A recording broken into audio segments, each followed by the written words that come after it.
Hi, I'm Charlie Comstock, and this is the swing bridge across the entrance door to the Bear Creek and South Jackson Railroad. The bridge is locked in place with a pin here and has this foam underneath for people who come up too soon. To open the bridge, all I got to do is pull that pin out and swing it.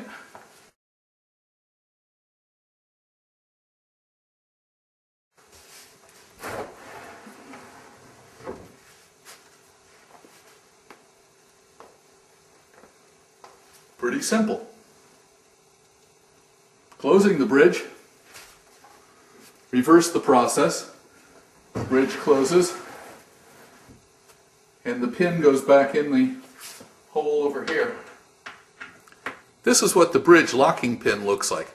Piece of brass rod with a tree mounted on top of it. Looks much better than just having a piece of metal sticking up.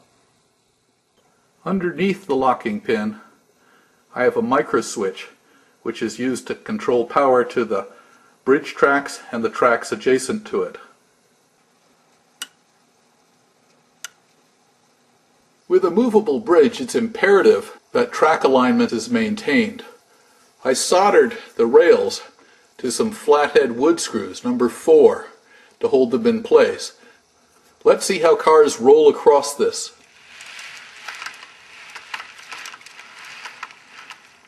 Yes, that's good. Vertical alignment is also important. So I built this shelf that the bridge rests on at one end. On the hinge side of the bridge, there are 2 cleats, here and here, which serve to keep this side from moving up and down. The bridge pivots on 3 door hinges. I'm using 3 hinges because I didn't want slop and wanted it to be strong. This is not a place to use cheap hinges. I started by screwing cleats to the wall. Then I added some gusset plates in the box structure that will support the hinges. I made sure the front of the box was vertical and that the tops of all the gussets and the box were leveled with each other.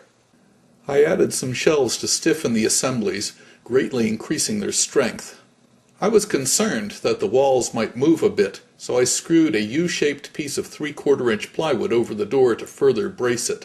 Then I laid plywood sub-roadbed over the top of the abutments as a continuous piece, screwing it securely in place. I added the front and back ribs in a brace behind the hinge mounting surface under the bridge while it was in place. Doing this before the bridge was cut out made it fit perfectly. Then I carefully cut out the top of the bridge using a jigsaw.